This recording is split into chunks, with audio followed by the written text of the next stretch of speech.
El problema 3 nos plantea otro campo U que tiene esta forma: Q sobre R a la alfa en la dirección R, donde Q y alfa son constantes. Calcular el flujo de este campo a través de una superficie esférica de radio A centrada en el origen de coordenadas y para qué valores o valor de alfa el flujo es independiente del radio. Esto está conectado con lo que acabamos de ver, ¿no? Antes. Pero habría que buscar si existe otro valor de alfa distinto del problema 2 para el que se cumpla eso. ¿Cómo resolvemos este problema? Bien, vamos a hacerlo un poco rápido para pasar a los problemas en sí de ley de Gauss. Nuestro campo particular es este y queremos calcular el flujo de este campo U en una superficie cerrada, que es una superficie esférica de radio A. Por lo tanto, todo elemento diferencial de A va a estar dado, el vector diferencial de A para cualquier elemento de esta superficie esférica, vamos a poder escribirlo así: diferencial de A por el versor R. Otra vez esto es lo mismo que hicimos en el problema anterior.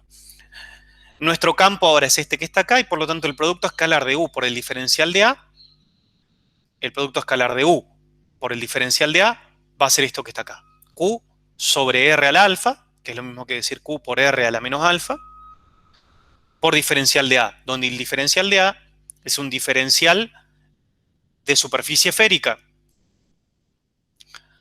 A cuadrado seno de tita, diferencial de tita, diferencial de phi. Ahora, el flujo en la superficie cerrada S va a ser la integral de esto para todo el dominio de tita y todo el dominio de phi. Es decir, para phi entre 0 y 2pi, tita entre 0 y pi. Pero fíjense que tanto Q como A como R como alfa son todas constantes para tita y para phi. Pueden ir fuera de la integral. Como además en todos los puntos de mi superficie S, R vale A, en mi superficie en la que estoy queriendo calcular el flujo, R vale A, entonces lo que a mí me queda es esto que sale fuera de la integral y queda así. Y esta integral que está acá es la integral del ángulo sólido en todo el dominio, que era 4pi. Dijimos toda esta integral así.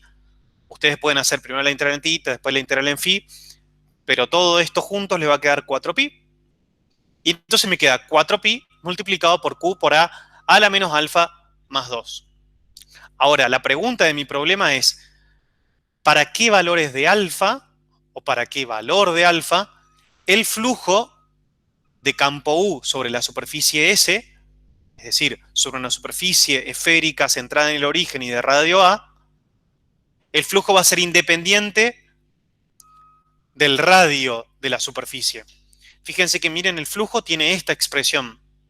¿Qué valor tiene que tener alfa para que el flujo no dependa de la superficie que yo estoy tomando? Si estoy tomando esta. Tiene que valer 2. Si alfa es igual a 2, entonces acá tengo menos 2 más 2. Esto vale 0, el exponente de A vale 0, A a la 0 vale 1, y por lo tanto me queda 4pi por Q, como habíamos visto en el problema anterior. El flujo del campo U sobre una superficie esférica de radio A depende del radio, en este caso. Fíjense, depende de A.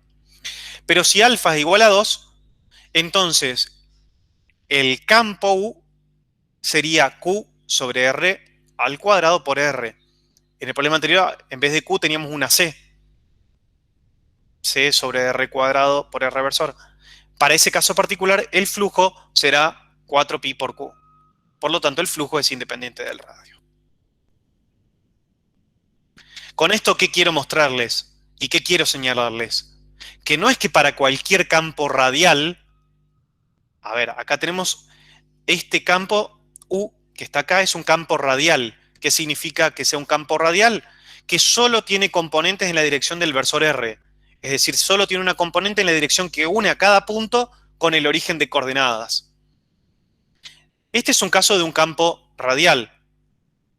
Pero el flujo sobre una superficie cerrada de radio A para este campo, fíjense que tiene este valor: 4pi por Q por A a la menos alfa más 2. Es decir, que depende del radio. Para distintos radios tengo distintos valores de flujos de ese campo.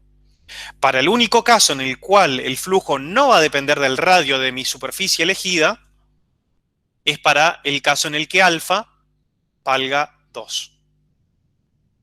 Y ese caso es el que vamos a trabajar nosotros porque precisamente el campo eléctrico, debido a una carga puntual en el origen de coordenada, tiene esta forma.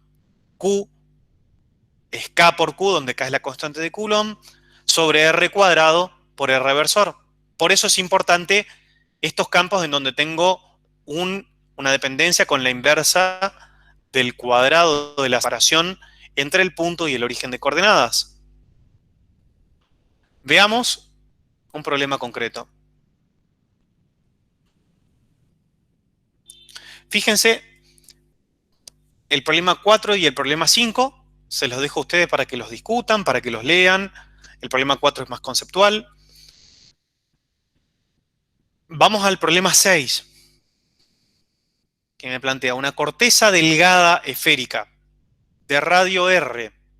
Posee una densidad superficial de carga sigma. Utilizando la ley de Gauss y argumentos de simetría, determinar el campo eléctrico dentro y fuera de la corteza esférica. Para esto vamos a emplear la ley de Gauss. La ley de Gauss la vamos a emplear para conocer el campo eléctrico de una determinada distribución de carga cuando hay simetría. Veamos acá. El problema es este. Tengo una superficie cargada con densidad de carga sigma. ¿Sí? El problema no me dice si la densidad superficial es constante o no. En principio, entonces, no es constante. Y después vamos a ver qué pasa cuando es constante. Pero la carga está solamente distribuida en el casquete, es decir, sobre una superficie de radio R mayúscula, centrada en el origen. ¿Se entiende el problema? Es esto que tengo acá simbolizado. La ley de Gauss, ¿qué me dice? Que el flujo de campo eléctrico en una superficie cerrada cualquiera es proporcional a la carga neta que encierra esa superficie. La constante de proporcionalidad es 1 sobre epsilon 0, donde epsilon 0 es la permitividad del vacío. Esta es la expresión de la ley de Gauss y es siempre válida. Fíjense que esto es precisamente el flujo de un campo vectorial, en particular del campo vectorial campo eléctrico, a través de una superficie S cerrada. Vamos a hacer esto. Vamos a tomar una superficie que yo elijo que sea una superficie esférica, que esté centrada en el origen, y ojo con esto cuando ustedes en un parcial o en la resolución de sus problemas describen a esa superficie, deben hacerlo con precisión. Fíjense que yo acá la grafico o la esquematizo con líneas de puntos. Esto que está acá afuera es mi superficie gaussiana. En realidad es una superficie esférica, es una superficie imaginaria, que es una superficie esférica de radio R minúscula, mayor al radio de la esfera o de la superficie esférica real, que es donde está la carga, y que está centrada en el mismo punto. Es importante decir que las dos superficies esféricas están centradas en el mismo punto. Ahora, yo tengo que ver lo siguiente. Tomo cualquier punto sobre esta superficie esférica y en el caso particular en el que mi densidad de carga sea constante, mi densidad superficial de carga K sea constante, como vimos en la ley de Coulomb, ustedes recordarán lo que puedo hacer acá, tengo que utilizar argumentos de simetría. Fíjense cuáles pueden ser. Me voy a posicionar en algún punto de mi superficie gaussiana. Présteme mucha atención porque esto es central. Me voy a posicionar en este punto. Quiero saber qué forma tiene el campo eléctrico acá. Porque lo que quiero hacer es calcular el campo eléctrico ahí. En cualquier punto, adentro y afuera de esta superficie. Primero afuera. Entonces elijo un punto arbitrario que es este que señalo. ¿Cómo sé que el campo eléctrico tiene esta dirección? Bueno, vimos cuando resolvimos problemas de ley de Coulomb lo que pasaba con un anillo, ¿se acuerdan? Cuando yo tenía un anillo cargado uniformemente, el campo sobre el eje del anillo estaba sobre el eje. ¿Recuerdan? ¿Por qué? Porque si yo tengo un anillo, esta parte del anillo, esta parte de acá, sobre el eje genera un campo que va para allá. Pero del otro lado, exactamente del lado opuesto del anillo, tengo un campo que apunta exactamente para el otro lado, se compensan y el campo solamente apunta en la dirección del eje. ¿Recuerdan? Vuelvo. Si tengo un anillo cargado uniformemente, sobre el eje del anillo, el campo está sobre el eje. No tiene componente hacia ningún otro lado que sobre el eje. Digamos así, si el anillo está en el plano XY, entonces el eje del anillo está en el eje Z, el campo está solamente en el eje Z. ¿Eh? El campo sobre el eje está en el eje Z. Ahora, este casquete esférico, esta superficie esférica, es como tener, visto desde acá, es como si tuviese un anillo, otro anillo más grande, otro anillo. Lo que tengo es esto. Estoy en algún punto y lo que tengo es un anillo, otro anillo más grande, otro anillo más grande, más grande, más grande, más grande, después más chico, más chico, más chico, más chico, más chico. Eso forma una esfera o una superficie esférica. ¿Sí? ¿Lo logran imaginar? Entonces, si cada pequeño disco, perdón, cada pequeño anillo para cualquier radio genera un campo que está en el eje, fíjense que en este punto que está acá, primero tengo este punto solo, el del extremo más cercano a este punto, que es este punto que está acá. Ahí tengo una sola carguita, digamos. Esa carga genera un campo que está en esta dirección, en la dirección que une al punto con la carga. Pero después empiezo a tener pequeños anillos y anillos cada vez más grandes, ¿sí? Cuyo eje es esta dirección que está acá. Todos esos anillos me van a generar en este punto campos eléctricos que van en esta dirección. Aplicando el principio de superposición, voy a saber que el campo solo va a tener esta dirección. No sé cuál va a ser su magnitud, pero sí sé que va a ir en esta dirección. Lo mismo va a valer en cualquier punto de esa superficie esférica. ¿Cuál es la ventaja de esto? Que yo sé, por eso acá es muy importante tener presente que estamos hablando de problemas de alta simetría. Estamos hablando de una superficie esférica cargada uniformemente y mi superficie gaussiana es otra superficie esférica con el mismo centro. De manera tal que el campo eléctrico acá, acá, acá, en cualquier punto, solamente es radial. ¿Qué ventaja tiene eso? Que también el diferencial de área para esta pequeña área acá de mi superficie gaussiana va a ser colineal, ¿eh? Que lo escribo acá. Y eso va a ser algo que se cumple para cualquier elemento que yo elija en mi superficie gaussiana. Razón por la cual, y esto es la clave principal de todos los problemas que vamos a resolver utilizando la ley de Gauss, cuando quiera encontrar el flujo de campo eléctrico en la superficie cerrada S, ¿cómo? Esto lo tienen que decir cuando resuelven el problema. Como para cada elemento de área de mi superficie gaussiana, el campo eléctrico tiene la misma dirección que el diferencial de área, es decir, esto que está puesto acá, entonces el producto escalar de E por diferencial de área para todo diferencial de área va a ser igual al módulo de E por el diferencial de área por el coseno de tita, pero el coseno de tita en este caso vale 1, porque tita vale 0, porque son paralelos. Acuérdense que el producto escalar se resuelve haciendo el módulo de este por el módulo de este por el ángulo que forman. El ángulo que forman para esta superficie gaussiana, solo para esta superficie gaussiana, que es esférica y que tiene el mismo centro que esta superficie gaussiana, perdón, que esta superficie donde está la carga, la de adentro.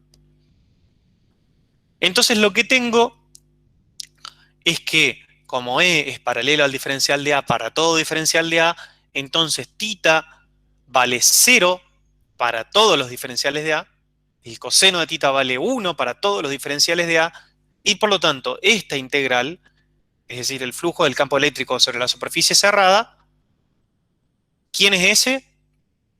A ver si me están siguiendo. ¿Cuál es la superficie S en este caso? La gaussiana. La Superficie superficie gaussiana. gaussiana, exactamente la celeste que está con línea de trazo. Entonces va a ser simplemente esto, el módulo del campo eléctrico por el diferencial de A. ¿Bien?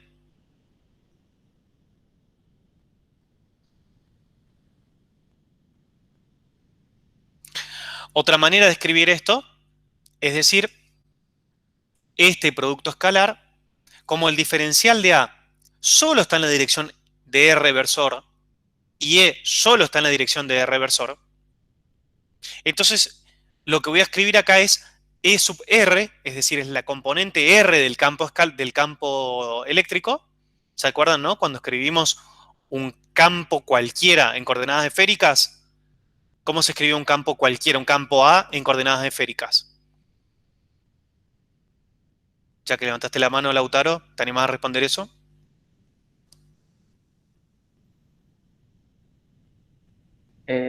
Sí, ¿cómo es? Con el versor R. De Coulomb sobre la carga cero por el versor Para, R. para. Cualquier campo arbitrario A, no estamos hablando de campo eléctrico. ¿Cómo se escribía en coordenadas esféricas? Campo arbitrario. Ujú, Solo lleva el versor. A ver. No, esa era preposición. exacto. ¿Alguien que se anime? Eh, No es, capaz que me equivoco igual, pero R cuadrado, diferencial de tita, diferencial de phi, diferencial de zeta. No. Estamos hablando de un vector, Ese es el Alexis. volumen, ¿no? Con los versores. ¿Quieres saber los componentes del vector en Quiero saber coordenadas cómo se esféricas? Cada escribe un componente con vector un A. versor particular. Un Versor vector R, general. componente R, ¿Mm? componente tita y Ponele. componente phi. No, Claro. porque es un vector A. No es el vector posición. El vector A se escribe como A sub R por R versor más A sub tita por tita versor más A sub phi por phi versor. Ahí lo escribió Luciano, efectivamente. ¿Se acuerdan de eso? Ahora que se los mencioné. ¿Cómo se puede repetir? Sí, A es sub A sub R R por por R R versor versor más A sub tita A sub tita por tita por tita versor más A versor sub phi por phi más. versor. Exacto, a eso me Bien. refería yo. Ahora, en el caso de este campo, del campo eléctrico, A sub tita y A sub phi valen 0. ¿Sí? Digamos así, Claro. el campo E se podría escribir como E sub R por R versor más E sub tita por tita versor más E sub phi por phi versor. ¿Ok? Supongamos que el campo eléctrico tiene todas esas componentes. Lo podríamos escribir con todo ese choque. E sub R versor más E sub tita por tita versor más E sub phi por phi versor.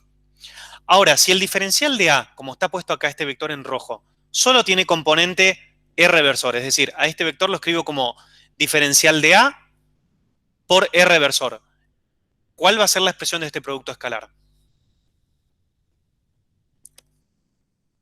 Va a quedar solamente lo que esté en dirección de R versor. Exacto. Fíjense que lo que voy a tener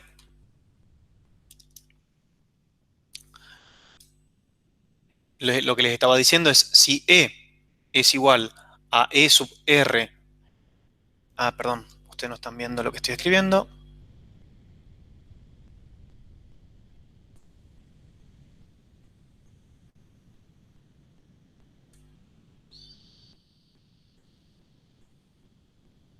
Ahora sí. Si E es E sub R por R versor más E sub tita por tita versor más E sub phi por phi versor. Y por otro lado, el diferencial de A, si lo podemos escribir como diferencial de A por R versor, entonces el producto escalar de E perdón, por el diferencial de A va a ser igual a ¿qué? R por diferencial A. Muy bien, R diferencial de A. Donde acá simplemente tendría, para el caso de una esfera, esto es R por R cuadrado, seno de tita, diferencial de phi. La importancia de utilizar esta expresión, que les sugiero utilizar, es que este E sub R puede ser positivo o negativo. Porque fíjense que este E sub R acá puede ser positivo o negativo. Me estaría indicando un campo que es saliente del origen o entrante hacia el origen. Porque este es siempre el mismo. Este versor, perdón, acá no tengo signos. Si es saliente o entrante, me lo indica el signo de E sub R. Y eso está puesto acá.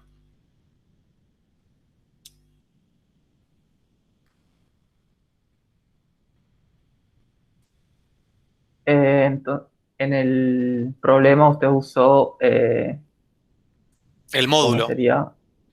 La otra forma de calcular producto escalar, Ahí lo que era muestro. los módulos por el ángulo entre los dos Exacto. vectores. Fíjense que en este caso, Y ahí el signo te lo indica el ángulo, ¿no? exactamente. Entonces tienen las dos maneras de verlo. Esta puede ser más simple, pero tienen que estar muy atentos con esto del signo, porque acá tengo el módulo, esto es positivo, esto es positivo, pero acá tengo el coseno del ángulo. Y entonces tengo que estar muy atento a si el campo eléctrico va hacia afuera o hacia adentro, y muchas veces no lo sé de entrada. En cambio, dejando el E sub R, tengo la ventaja de que el signo me va a aparecer naturalmente al final. ¿Ok?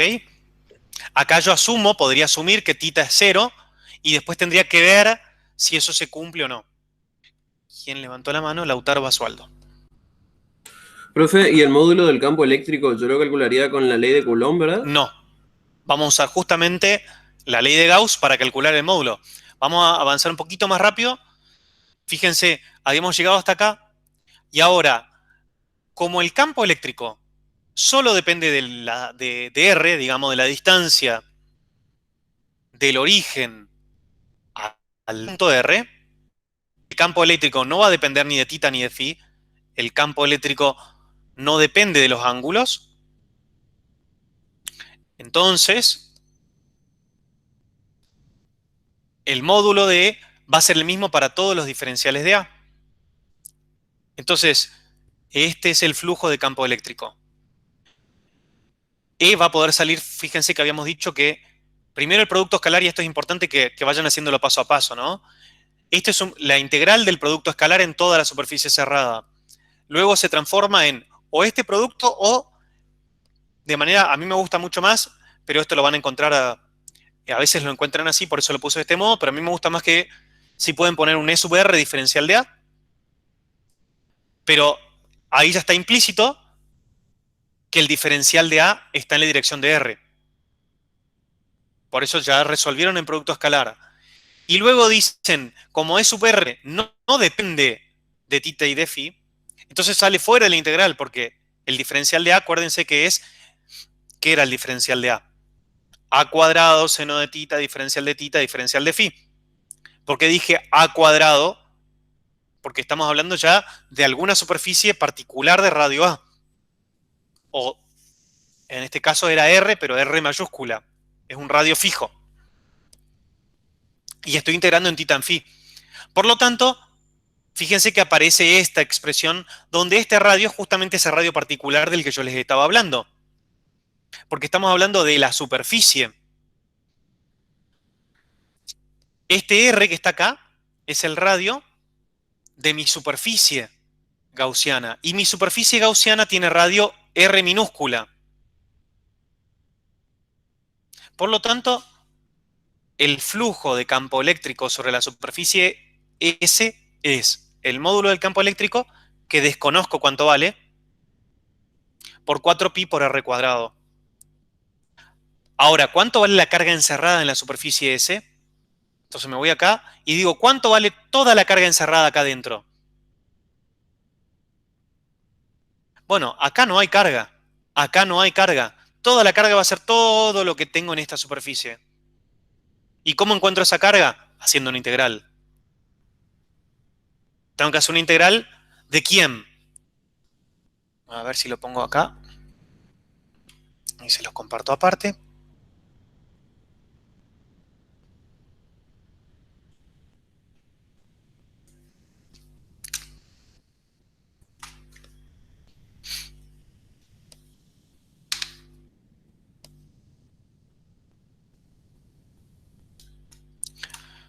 Yo tengo que calcular mi carga encerrada.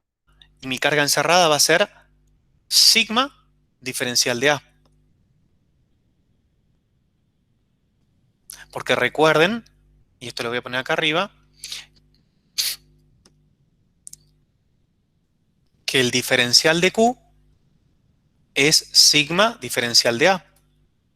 Es lo que estoy integrando. ¿Sí? Sigma en este caso es constante para mi problema. Entonces sale afuera de la integral. Y me queda sigma diferencial de A. ¿Pero de qué diferencial de A? Es el A no de la superficie gaussiana, sino de donde está distribuida la carga. Porque lo que estoy queriendo calcular es la carga neta encerrada dentro de la superficie gaussiana. ¿Cuánto vale ese diferencial de A? La integral del diferencial de A no es otra cosa que es el área de esa superficie donde está distribuida la carga. ¿Y cuánto vale el área de una superficie esférica? Bueno, no, voy a pretender que se acuerden de eso. 4pi r cuadrado, donde r es el radio de esa superficie esférica. Ahora vamos a como lo puse yo en la solución.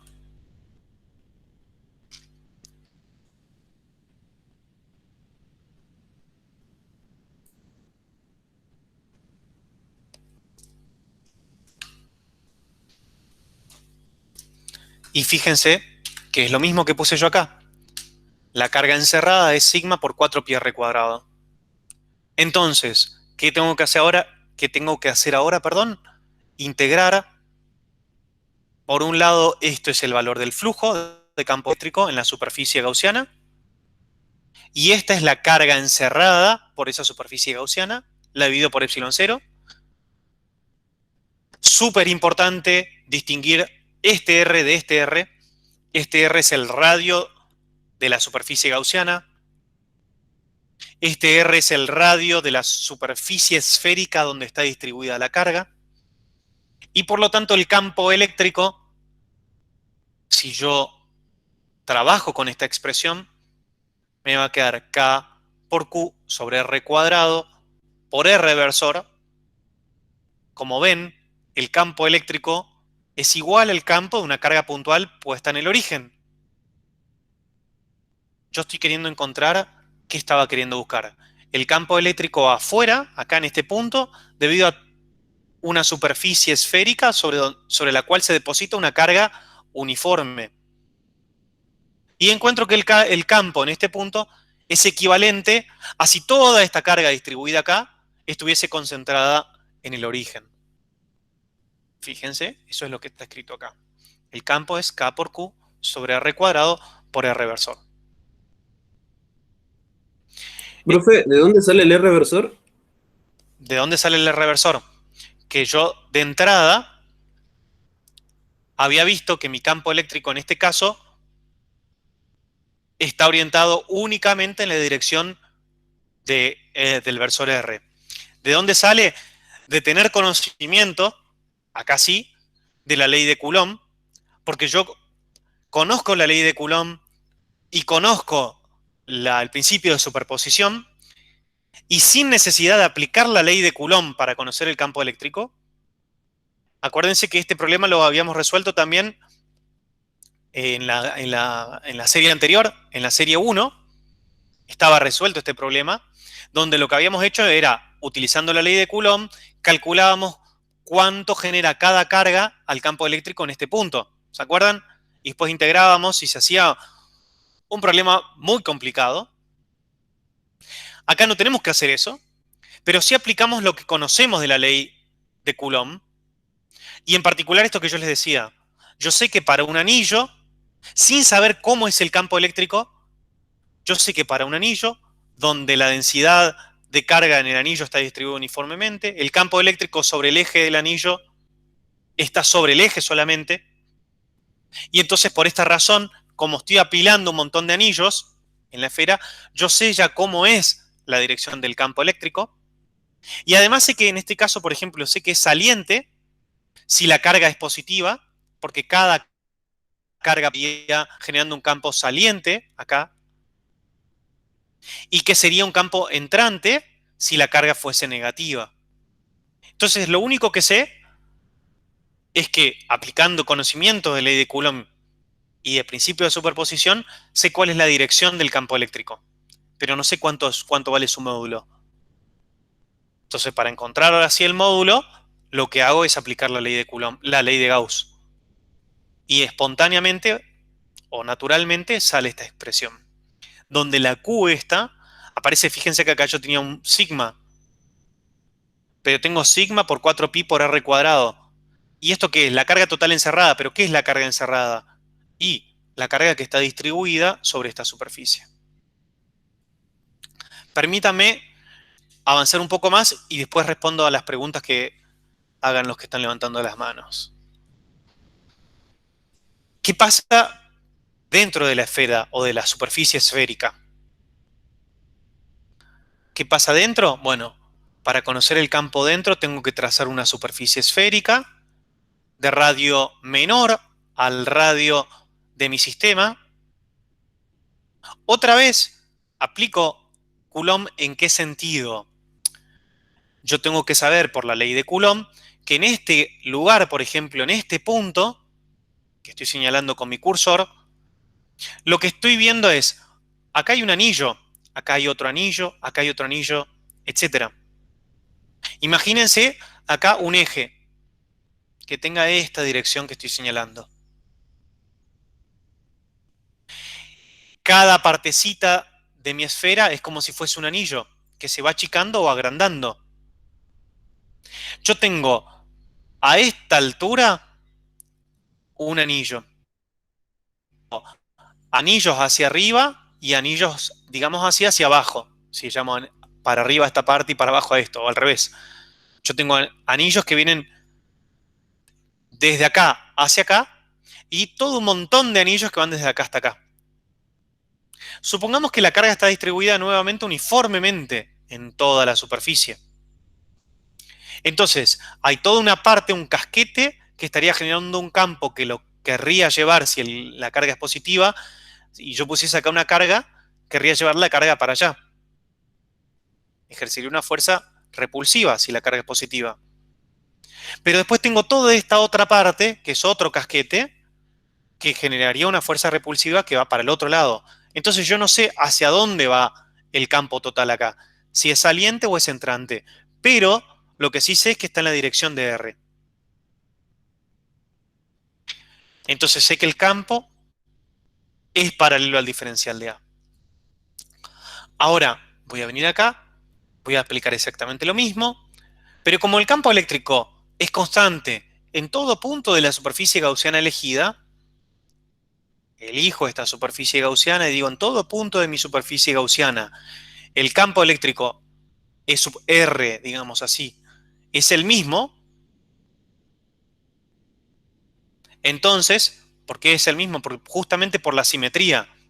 Porque tengo una esfera o un cascarón esférico de radio R mayúscula y una superficie gaussiana esférica de radio R minúscula.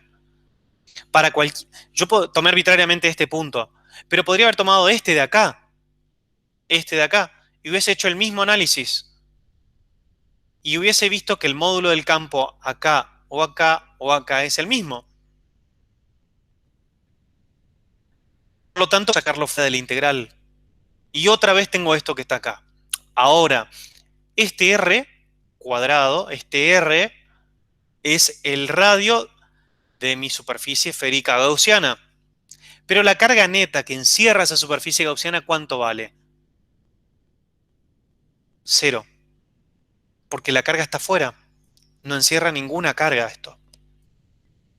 Por lo tanto, la ley de Gauss me va a permitir decir que el flujo, que es esto, es igual a 0.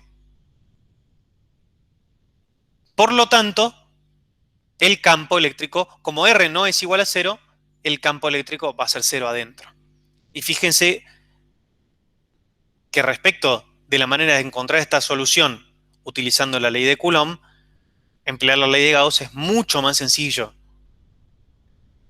Entonces el campo eléctrico, la solución final a este problema es, el campo eléctrico es nulo dentro de mi superficie esférica y el campo eléctrico tiene este valor fuera de la superficie esférica, que es equivalente a tener toda la carga Q concentrada en el origen de coordenadas.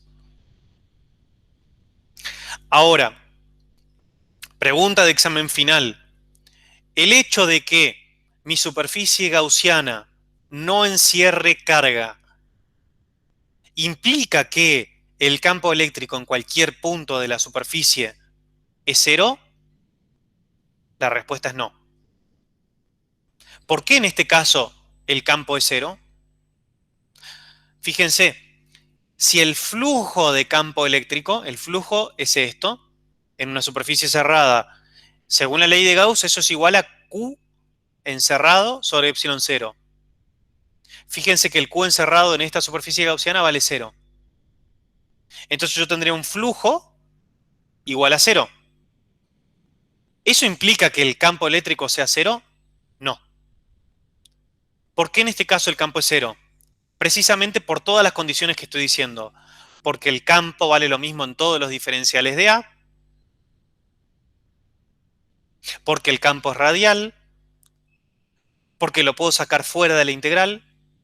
Y por lo tanto el flujo se va a terminar escribiendo como el producto escalar de E por A. Entonces es súper importante identificar y detectar cuál es la simetría con la que estamos trabajando. Y con esto vamos a cortar por hoy. Después de las preguntas que quieran hacer. Y si quieren yo después me quedo para hacer algunas consultas extras. Luciano primero, después Jaime. Moragues. Sí, profe. Una pregunta respecto al parcial. Cuando hagamos un problema similar a este, aclaramos que asumimos la dirección del campo eléctrico por la ley de Coulomb. ¿Lo aclaramos? Al hacer Exactamente. el dibujito, tiene esta dirección por ley de Coulomb y superposición Principio de de superposición. fuerzas. No, Sí. principio de superposición. Por eso es muy importante que resuelvan este problema utilizando Coulomb. Si no me equivoco, era el problema número 11 o el número 13 de la guía 1. Que está resuelto entre los que les mandé yo, ¿no? Entre los problemas que tienen. En Coulomb es mucho más complicado igual. En Coulomb es ¿No? muchísimo O sea, más complicado. Pero es importante que vayan identificando cuáles son los elementos de simetría que van apareciendo en ese caso. Y acá estamos hablando solamente de una superficie cargada uniformemente. No estamos hablando, como vamos a ver en la clase que viene, qué pasa si tengo todo un dieléctrico, es decir, un material no conductor, por ejemplo, una esfera, donde hay carga todo dentro de la esfera.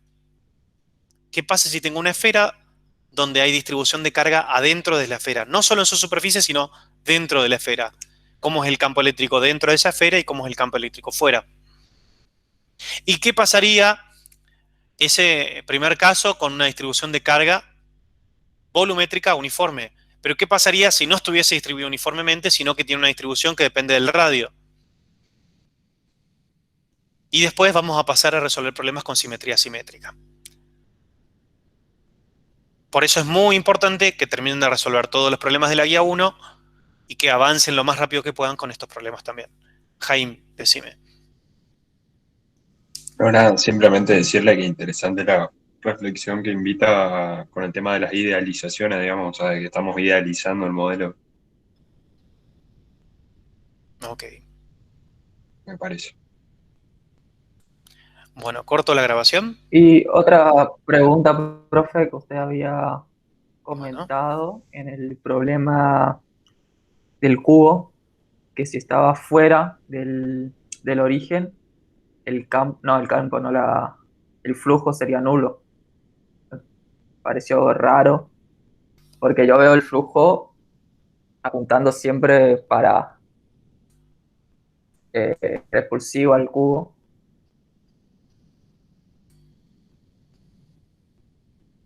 A ver si puedo mostrártelo.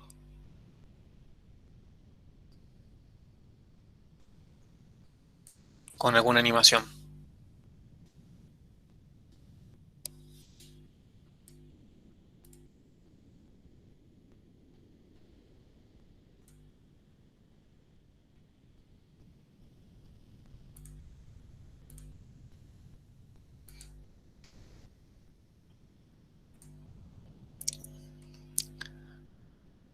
Fijémonos acá.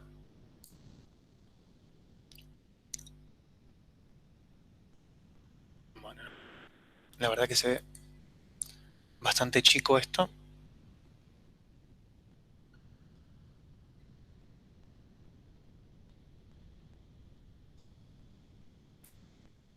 Bueno, fíjense. Este sería una esquematización de un campo radial. Estos se llaman campos centrales. Fíjense que todos los campos tienen dirección radial. Y fíjense cómo va cambiando el color, que simboliza la intensidad del campo, a medida que me alejo del centro.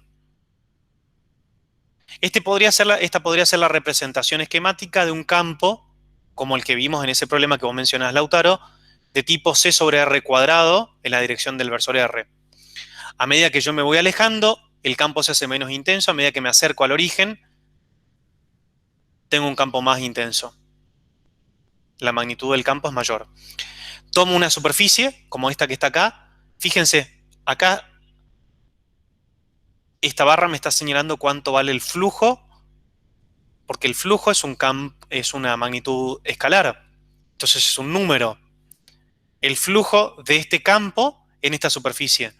Y fíjate que nosotros calculamos el caso, o analizamos el caso de una superficie esférica. Por supuesto que acá nosotros lo estamos viendo en el plano, pero esto hay que imaginar lo que está en el espacio, ¿no? Estamos viendo una representación en un plano, que es el plano que coincide con el de la pantalla, que si el eje de la pantalla, por ejemplo, el eje perpendicular a la pantalla, perdón, es el eje Y, estamos en Y igual a 0 acá.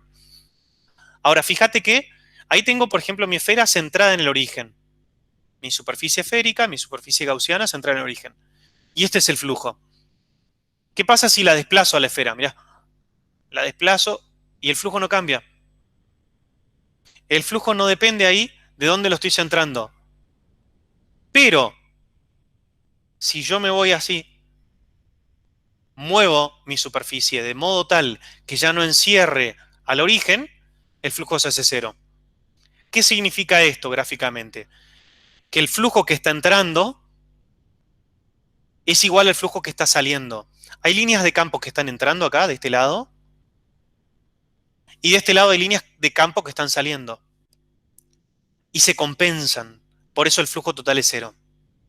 En cambio, cuando yo estoy acá, todas las líneas de campo solamente salen. Solamente hay líneas de campo saliendo.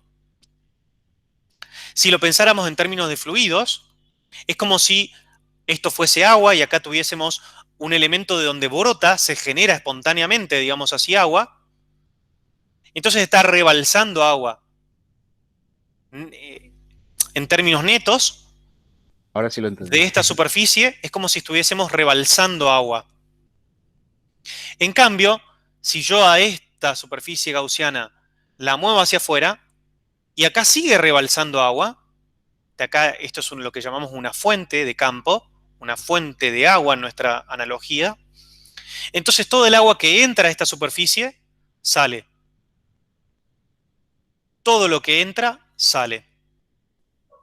De manera tal que Pero del lo que lado me estaría que diciendo, sale suponiendo, termino con esto, Lautaro, esto me estaría diciendo que el flujo sea cero, el flujo neto sea cero, me estaría diciendo que adentro no tengo ni una fuente ni un sumidero de campo. Es decir, que acá adentro no se están ni generando, acá adentro no hay nada que genere líneas de campo, ni que las absorba. Es decir, en términos eléctricos no hay ni una carga positiva ni una carga negativa. Te escucho.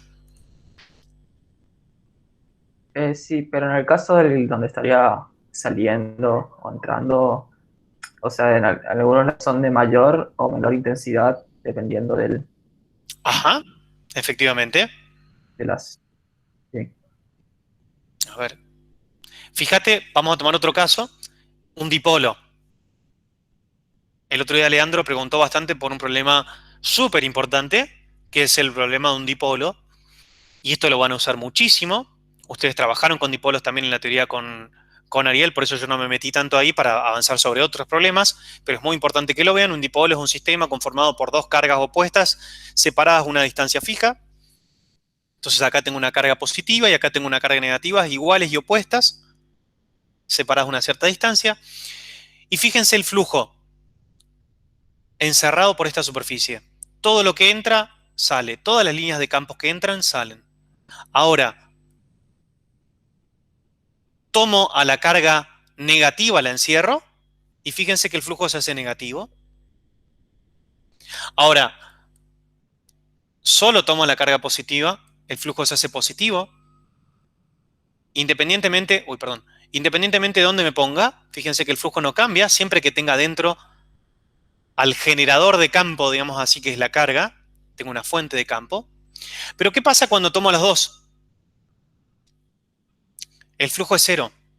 ¿Por qué? Porque la carga neta encerrada, diría la ley de Gauss, es cero. Pero lo que estoy viendo en realidad es que todo lo que sale con mi analogía con fluidos, todo lo que sale vuelve a entrar. Y entonces la generación neta, digamos así, de fluido es cero. ¿Hay fluido que sale? Sí. Pero es equivalente al fluido que entra. Básicamente lo que estaría diciendo está relacionado con eso. Entonces podríamos Pero en decir algunos puntos que el fluido que sale no es de mayor intensidad que el fluido que entra. Uy, no sé qué pasó. A ver, la analogía en ese caso sería, podríamos hacer una analogía con velocidades o tendríamos que ver qué magnitud, digamos, queremos analizar del fluido, pero veamos el campo eléctrico para responderte a eso que planteabas vos, Lautaro. Por ejemplo, mirá en ese caso que tengo ahí, graficado. En esta región que está acá, el campo eléctrico es más intenso. En esta región que está acá, el campo eléctrico es mucho menos intenso que acá. La magnitud del campo, ¿no? La magnitud del campo escalar. ¿Cómo está simbolizado acá con los vectores más claritos?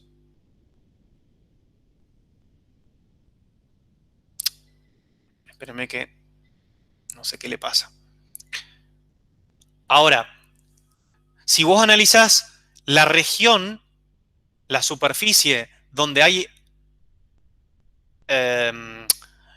líneas de campos que están entrando, es esta región de acá nomás. Es una región bastante pequeña. En cambio, la región donde hay campos salientes, fíjate que ya desde acá empieza a salir el campo. Acá esta línea está saliendo. Acá hay ya líneas saliendo, saliendo, saliendo. Entonces tengo un área donde sale el campo que es mucho mayor que el área por donde entra. Entonces es cierto lo que vos decís. El campo acá, en esta pequeña región, en esta área, es mayor que el campo en esta otra área. Pero hay una compensación para sacar el flujo entre área que abarca la zona donde el campo está saliendo y área que abarca la zona donde el campo está entrando. Hay mayor área donde el campo está saliendo, pero en esa zona el campo es menor, la magnitud del campo. Y además hay que pensar que yo cuando calculo el flujo, fíjate que, por ejemplo, quiero calcular el flujo en esta pequeña región. Para calcular el flujo ahí es el producto escalar del campo en ese punto o en ese pequeño diferencial de área por el diferencial de área. Y fíjate que el campo acá no es paralelo al diferencial de área. Entonces tengo que buscar la componente del campo en esa dirección.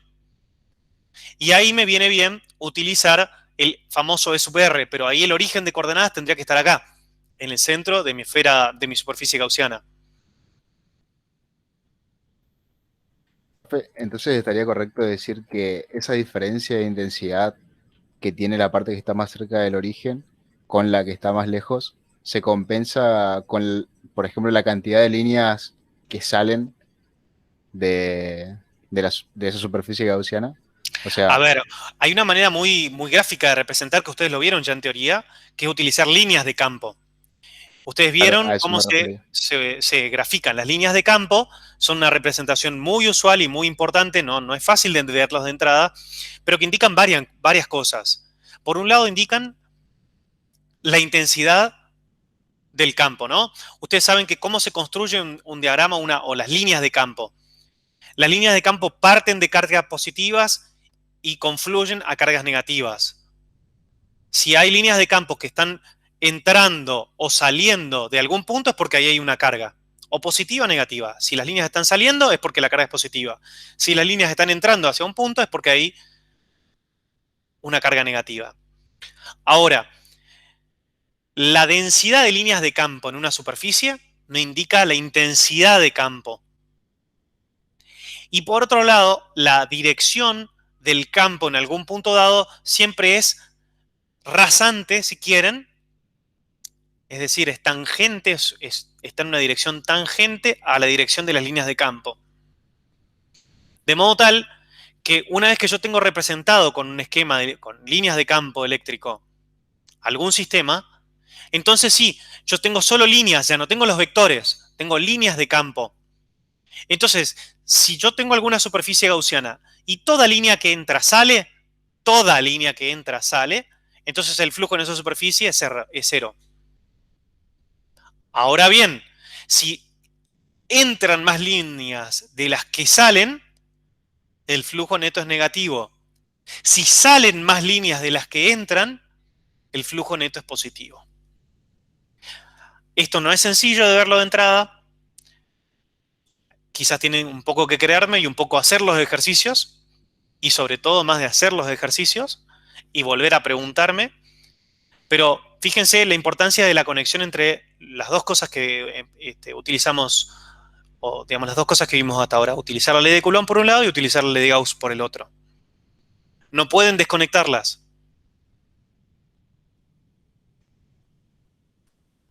Bueno, voy cortando por acá la grabación. Con esta